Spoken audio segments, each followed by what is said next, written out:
अहिल्यानगरच्या पारनेर तालुक्यातील जातेगाव फाटा इथं काल 7 जुलैला रात्री 10:30 वाजता भाजपा आमदार सुरेश धस यांचा मुलगा सागर धस याच्या MG ग्लॉस्टर कारनं एका दुचाकीला धडक दिली। या झालेल्या अपघातात नितीन प्रकाश शेळके वय वर्ष 34 या हॉटेल व्यावसायिकाचा मृत्यू झालाय। घटनेनंतर सुबा पोलीस ठाण्यात सागर धस विरुद्ध गुन्हा दाखल करण्यात आला असून पोलिसांनी त्याला ताब्यात घेतलंय। मृत नितीन शेळके हे सह्याद्री खादी हॉटेलवरून आपल्या गावाकडे दुचाकीवरून निघाले होते।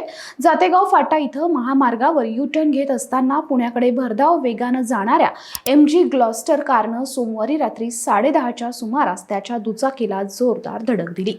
ही गाडी भाजपा आमदार सुरेश धस यांच्या मुलाची आहे। शेळके हे मोटरसायकलवरून U-टर्न घेत असताना भरधाव कारनं जोरदार धडक दिली।